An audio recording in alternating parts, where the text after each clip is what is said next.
Warning: the stories in this podcast contain depictions of violence and suggestive themes. Listener discretion is advised.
BLF Agent in Charge 0602, filing report for Project 1980, codenamed Broken.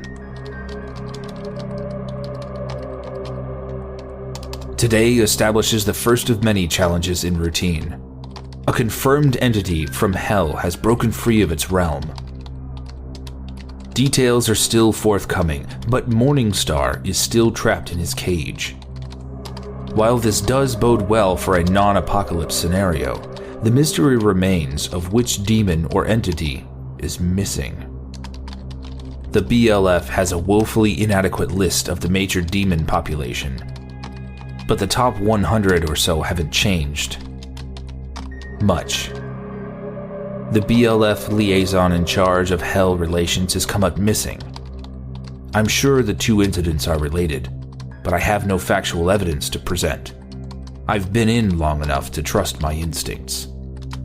I have secured the Eldritch Eye until new security protocols have been established. There may be one or more double agents inside BLF. I cannot trust anyone. Dark days are ahead. The splitter cells have been given their assignments. Because of the distance and extra layers of communication, our reaction time is reduced. If there is a weakness in my section, it will reveal itself soon enough. I feel unseen eyes watching me. I believe that I'm prepared to handle whatever form the enemy takes, but I'm scared. Not for myself, but because I know not everyone is strong enough to bear the challenges yet to come. Broken. File 303, begin. Nikki Reed is a special consultant to the High Bridge Police Department.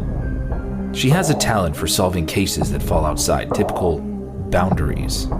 She leverages her talents in hopes of bringing justice to High Bridge. Broken File 303, end of report.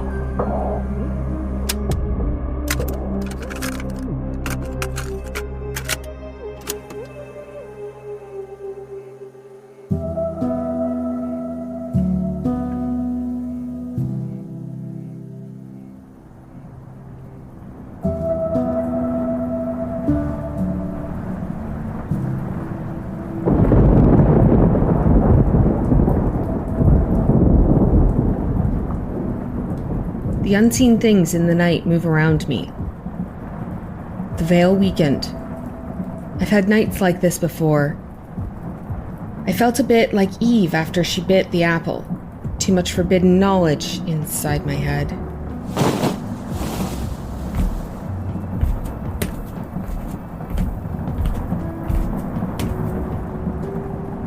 Death walked the streets somewhere in High Bridge. The fury of the storm was unnatural. The realms were out of balance. My damn head was pounding again.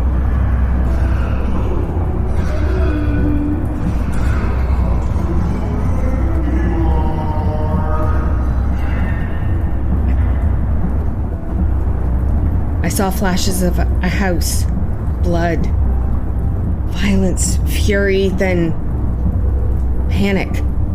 I felt my heart leap to my chest. I paced to the front window until nothing. It felt like hitting a brick wall. I collapsed to the ground, shaking. The rain continued to pour outside, but the unnaturalness behind it was gone.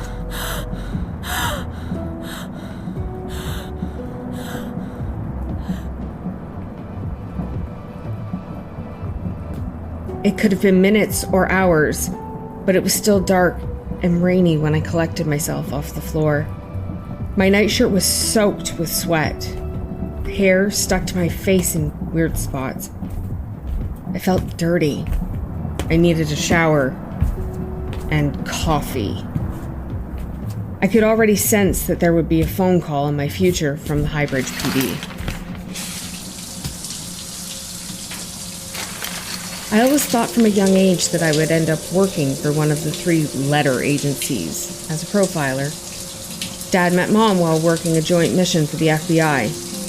He was CIA and they fell in love. They both lived the happy retired life in a Vermont cabin somewhere in the Adirondack Mountains. As fate would have it, I ended up getting into a car accident the day after my graduation from Quantico. I suffered a traumatic brain injury that could cause my vision to blur without warning. My hope of working at the federal level withered to nothing. The accident connected me to things beyond this world. My newly acquired talents led me to the town of Highbridge, a cosmic crossing of the weird and supernatural. I was cursed with the knowledge of different realms because of my gift. The Mount, Hell, the Far, and the Grove all opened their influences inside the city limits. Each realm fought for influence and power over the others. They used this world as a battleground. Humanity was caught in the middle. The Veil was our only protection. Well, the Veil and people like me.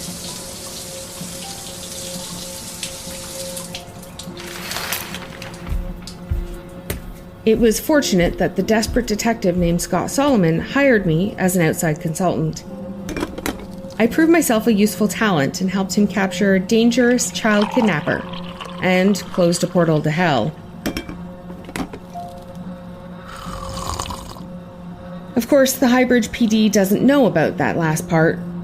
I spared the people who paid my salary the details of horrifying demons and visions of long-dead things. I could never find the right words to explain my special talent. Detective Solomon liked to call my unique talent my spider sense, like I'm some kind of superhero. I wasn't a perfect human, but sometimes I felt like I had a guardian angel watching over me, my own personal celestial from the Mount.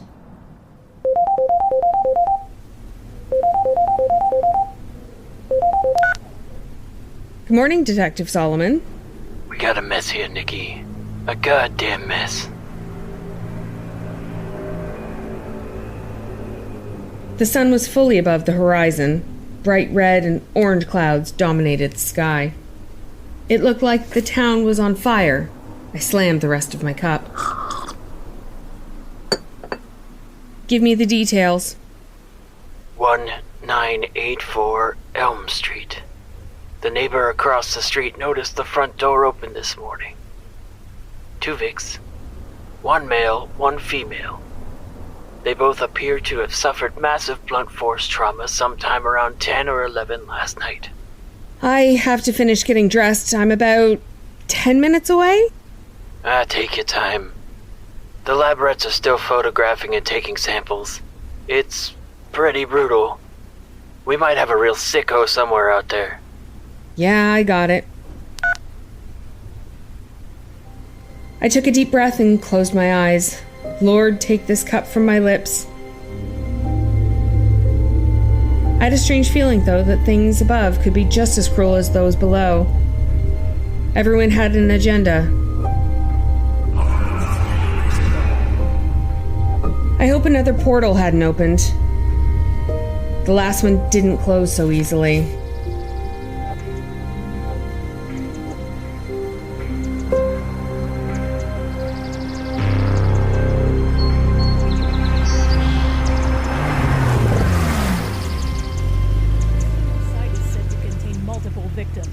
I spoke to the next-door neighbor, Tanya Waters, earlier, and she said, and I quote, "The inside was like a slaughterhouse." Ms. Waters told us that a young woman had just moved into the residence not too long ago. She suspected something was wrong when she was walking her dog this morning at about 6:45 and saw the wide-open front door. We'll have more on this situation as it develops. This is Lacey West, WKIL News, Channel 10, Highbridge. Are we clear, Tom? You're supposed to tell me when we're fucking clear. Jesus Christ, do you think I like standing around all goddamn day smiling like an idiot? Is this your first day on the job? Amateurs. Well, it must be serious. Look who decided to show up. Lacey? Nikki. Care to tell me what's going on inside?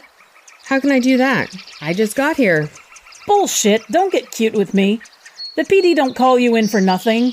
I remember you helping take down that creep kidnapper a few months back. Also, word inside the department is that you're really good at finding evidence that turns their nothing into something. Is it a crime to be good at your job? Come on, give me something to take back to the studio. How about we set up a one-on-one interview? You name when and where. Sure. Just wait here for 5 minutes. And if I'm not back, just wait longer. How did the news get here so damn fast? If I didn't know any better, I'd swear that Lacey was the one with the supernatural gift. The overwhelming smell of sulfur made me pause at the front door. I looked around, but no one else seemed to be affected by it. Demonic activity typically left a rotten smell in its wake. I concentrated for a moment. The smell faded into the background. I saw Detective Solomon talking to the coroner over a male victim. We got a positive ID yet? Bradley Linton, 38. Local address in Highbridge. We're still trying to contact next of kin. Cause of death? It's unofficial, but Doc says that Brad was struck multiple times by that bat over there. Worked him over real good, but the killing blow came from massive trauma to the face. Kicked in the face? That's a hell of a way to go. Probably choked to death on his own blood. I started to feel my vision blur. I felt a sharp pain in my wrist as it broke. Terror washed over me. I couldn't believe someone I knew would do this to me. I felt impacts to my chest and my back. My face was ground into the broken glass on the ground.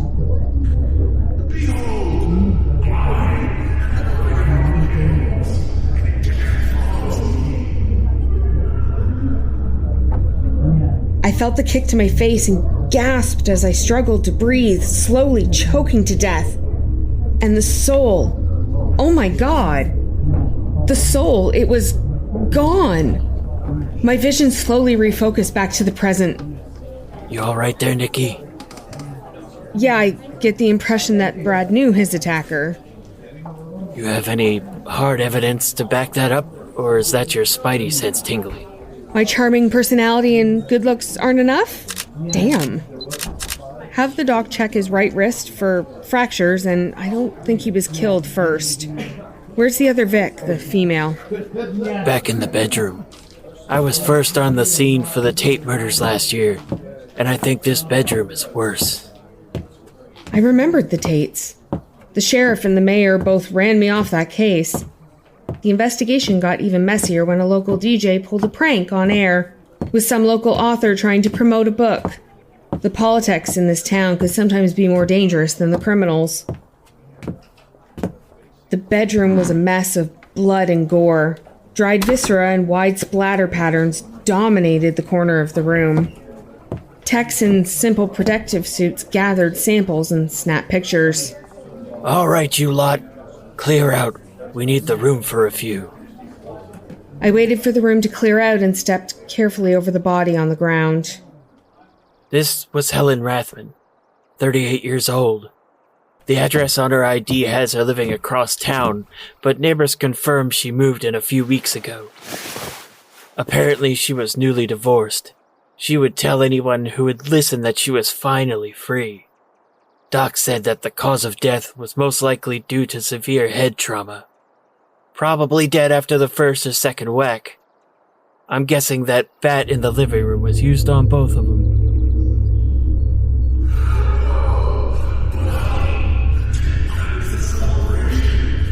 This felt different. The fear mixed with an unchallenged rage. I saw a tall, dark figure standing over me. No, several dark figures. Glowing red eyes stared at me. I felt I recognized the face, but not the voice. The voice was different. Sinister. Deadly. I felt the urge to begin pleading for the life of my baby. I'm sorry, what? Did you say baby? Don't tell me there's a dead kid, too. The Vic. She was pregnant. How the hell can you know that? There's plenty of bumps on this poor lady, but a baby bump isn't one of them. That could be the motive as to why she was killed. Someone found out she was pregnant? We should probably track down her ex-husband. I felt the same empty space in Helen as I did Brad. Her soul and her child's soul were both ripped away. Yeah, we might want to ask him a few questions.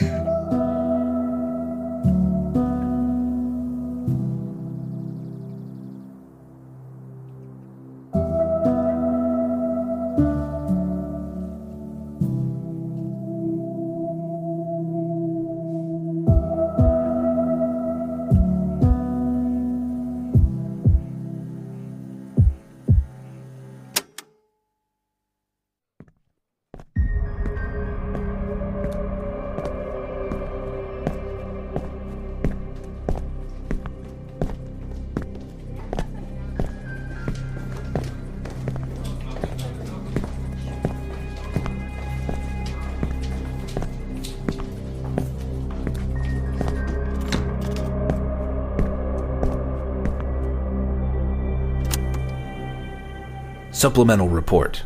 Priority, routine for BLF committee review. File name Braille reader. The following was recorded on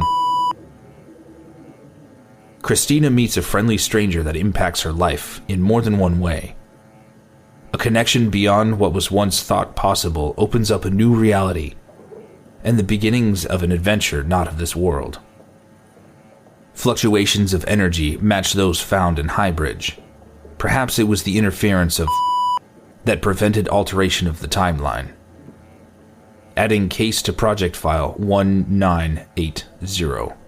End of report.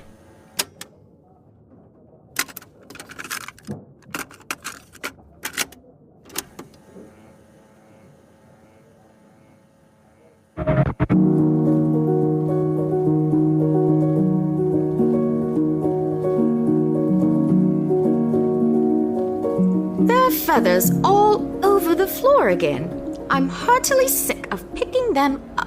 I shook my head at this utterly ridiculous statement, considering we didn't have a budgie or a parrot. My mother had early onset dementia and often became confused. I pondered whether to answer. Finally, I decided it would be rude not to.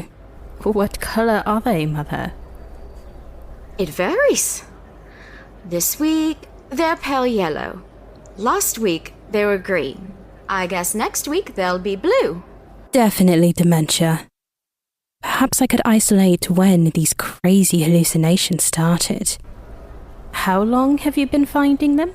Ever since you brought home our lodger. You probably can't see it, but he has a very pointed nose and is quite tall and thin. Didn't you say you found him in the park? I'm not sure about him at all. That's not very nice, Mother. He had nowhere to stay, and he pays a good rental for the spare room. He's away every day, studying in the city, and he keeps me company all the way to work and home again. That's his story. I'm not sure I believe him. He never seems to do any study or paperwork. And where does he get his money from? He says he has a grant from his mentor to do his thesis. Yes, but from whom? That's what I'd like to know. Can we change the subject, Mother? Please. I think he's coming downstairs. Is breakfast ready? It's on the table, and I've made your lunch. It's beside your plate. I made my way to the table with a light touch of affirmation on the various pieces of furniture. Being partially sighted and deemed legally blind, I could distinguish large objects but not details. And this morning the sun's glare through the dining room window did not help. If not for my job working the switchboard in Hope's Emporium, I'd probably go stark raving mad staying at home. A 3-story edifice in the center city that satisfied the craving of fabricolics and their passion gave me a steady income. Best of all, it got me out of the house and away from Mother during the day. Our family doctor had warned that eventually Mother would need to be in care. But at present, except for getting lost on shopping trips and coming up with stupid ideas like feathers lying around the house, we were coping. The household's power base had shifted incrementally until I now made most of the financial decisions, and Mother's world appeared to be retracting to within the 4 walls of this house. Since shopping had become a hazardous journey that distressed Mother, causing tears before she even left the house, Aaron, the boarder, had proved to be very useful. If he knew of Mother's need to shop for supplies, he'd skip his university lectures for that day and go with her, assuring me he could continue his studies of human behavior while escorting Mother to town and back. Pity he didn't know how to drive. The car my late father had driven sulked in the garage. Sometimes I sat in it, catching faint traces of Father's pipe-smoking habit and missing him terribly. I even held long, one-sided conversations with him in the privacy of the garage, asking for his advice and hoping for a miraculous reply. Being an only child weighed heavily on my shoulders as Mother's brain became more addled. The doctor had cancelled Mother's driving license some months ago, and Aaron seemed keen on learning until I mentioned a birth certificate being required to sit the final test. Even when I offered to pay for his driving lessons, he wouldn't relent. Morning, all. Aaron said as he sat down and began to eat his cereal, taking a small amount of fruit but heaps of cereal. Eats like a bird. Sheep to keep. On our way to the bus, with Aaron's hand tucked under my arm as we crossed the road, I thought back to how we'd met. It had started when my shoulder bag fell off the park bench a few weeks ago. I hated it when that happened. It made me feel so stupid to scramble around on the ground collecting things. But, as luck would have it, on that day Aaron had been walking and stopped to help. Here, let me help you with that. He'd retrieved my lipstick, security cards, and my phone, handing them to me piece by piece as I filed them back into the correct pockets of the bag. Then he sat beside me, chatting while I ate my lunch.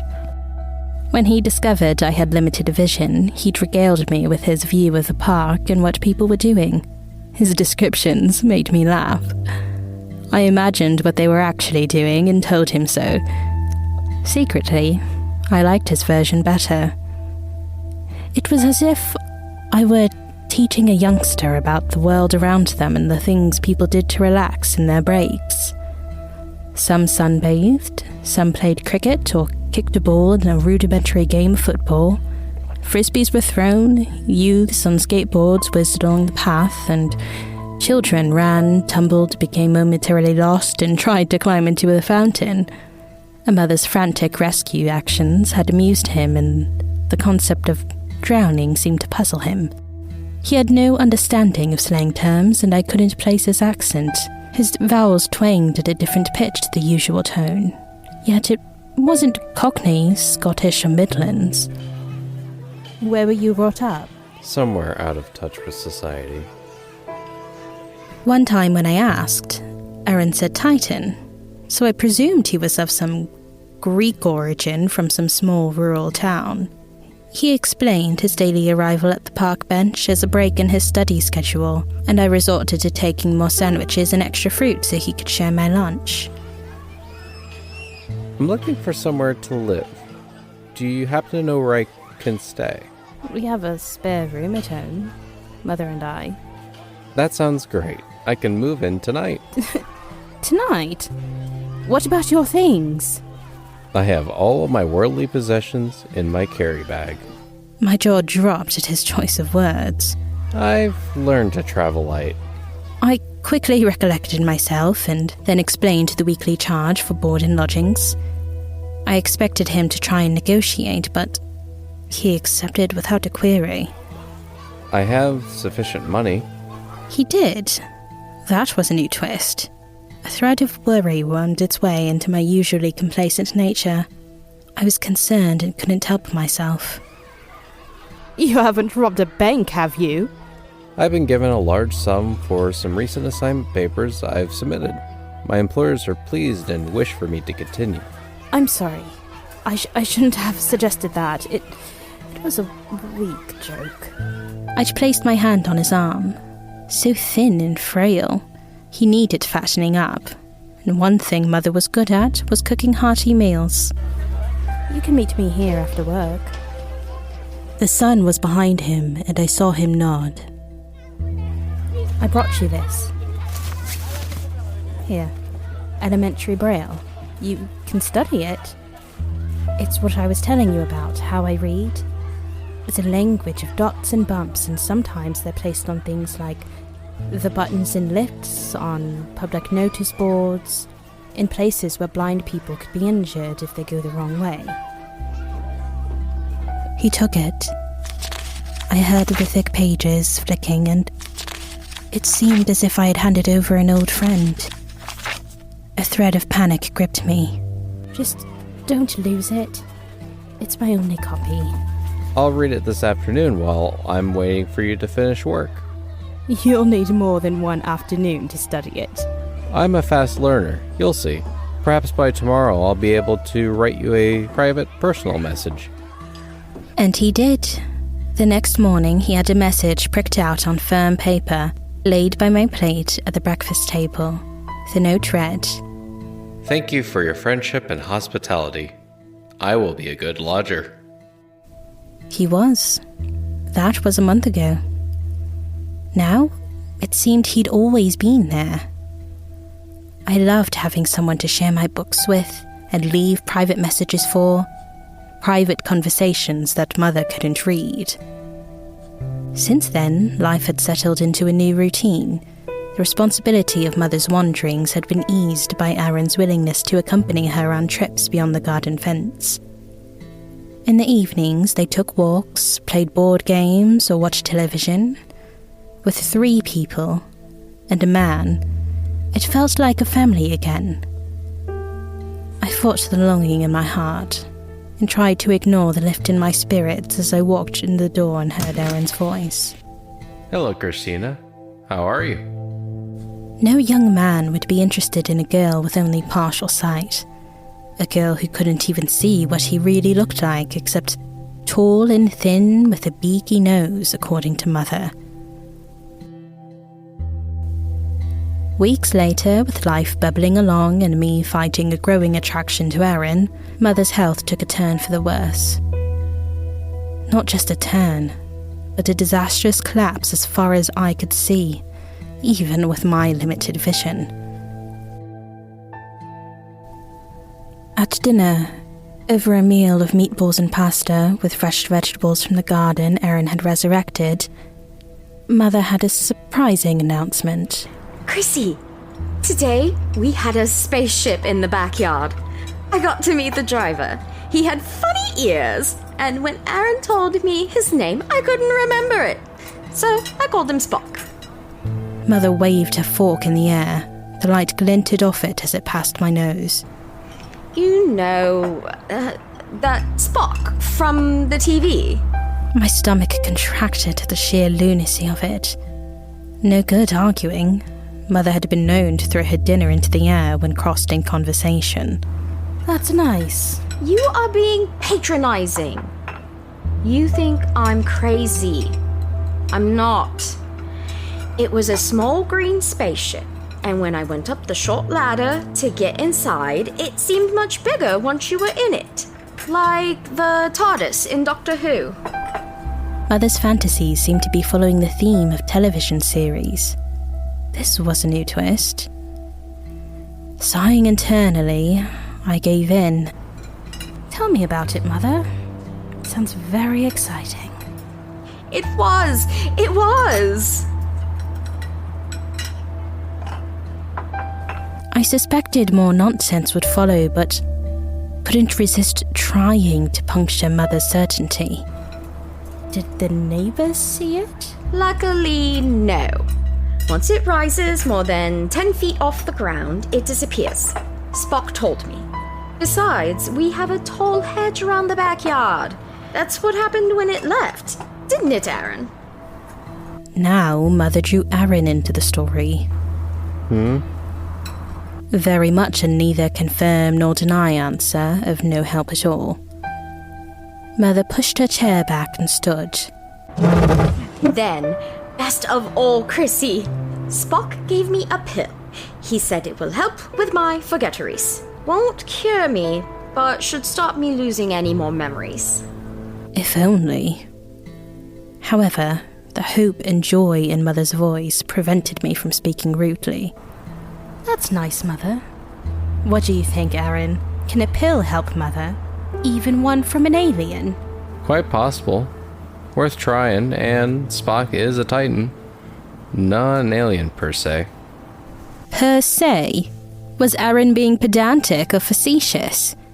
Was Spock from Greece? Did he really exist? Who was losing their mind around here? Could dementia be catching and now Aaron had it? The thought of being responsible for 2 wandering adults brought tears to my eyes. Why are you crying? I heard him stand and move around the table towards me. His thin arms wrapped around my shoulders, his warm cheek pressed against mine. You are so pretty, and crying will make your eyes red. Don't do it. I can't help it. Mother's mind is becoming so full of holes, and now her imagination is running riot. You've been such a help with her, but I have to say that siding with her when she tells these tall stories, like this, it doesn't really help me cope. I felt for and grasped his hand. I fiddled around to find my handkerchief and blew my nose more loudly than a lady should. Besides, if she gets too crazy, you might leave, and I'll miss you terribly. He grasped my hands in his and pulled me to my feet, wrapping me tight against his chest. I could hear his heart beating rapidly, such a comforting sound, strong and regular, like an energetic clock, counting off the seconds. I don't intend leaving, Christina. May I call you Chrissy?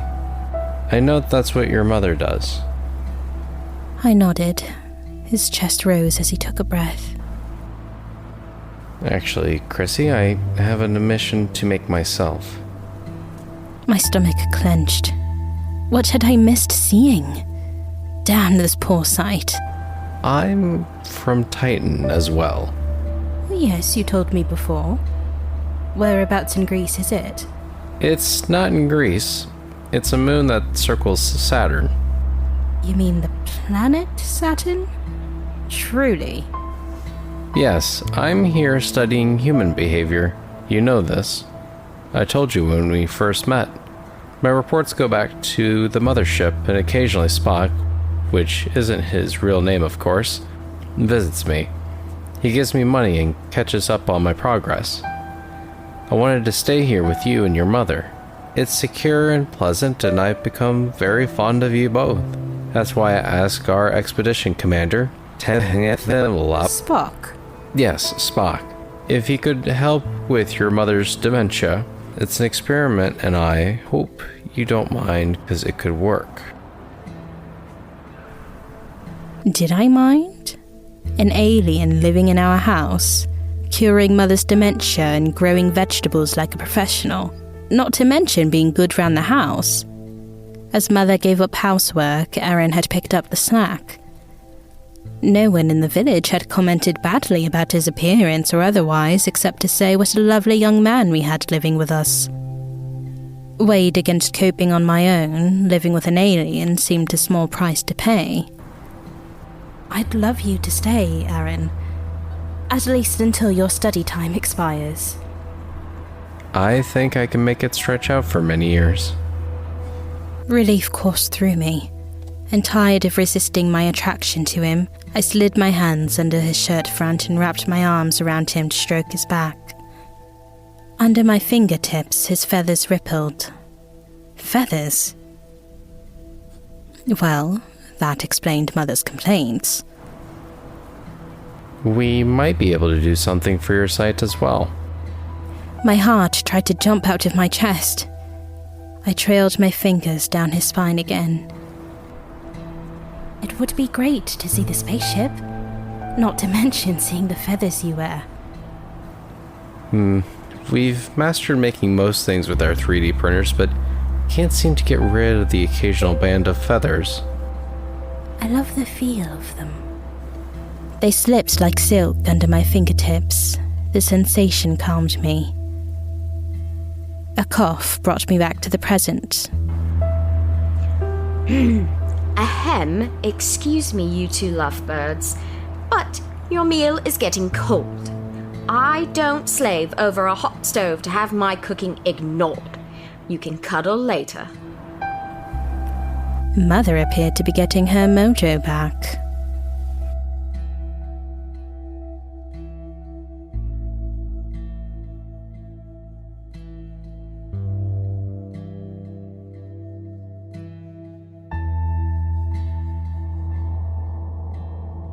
Out of the Frying Pan was written by Arthur Unk and performed by Tanner Wood with an original score produced by J.M. Scherf. Go Ask Alice, Part 1 was written by Arthur Unk, performed by Katey Tattrie, Erik Fones, and C.M. Peters. Musical arrangements by C.M. Peters. Braille Reader was written by Deryn Pittar, a regular contributor to the show, and performed by Liliana Roman, Rebecca Mersinger, and Tori Miller. Musical arrangements by C.M. Peters. Episode artwork by C.M. Peters. Now that we're well into our Season 3, we have open submissions for, wait for it, Season 4. If you would like to have a story of yours featured here on the Baseline Feed podcast, check out baselinefeed.com for our open submission call. If you just have an idea for a short story, our community of self-dubbed baseliners that we've built over on our Discord server are willing to give all the direction, help, and encouragement you could ever need. Consider joining us there if you need inspiration, or maybe hop in on some game nights that we host on a regular basis. Finally, we want to send a special thank you to our patrons. Your contributions to the BLF really do help keep the lights on. All the eternal love and appreciation to you guys. We're always looking to support new voice actors, writers, and producers here at the BLF. Please reach out via email if you have any interest in contributing to the show. All the links that you would ever need are in the show notes.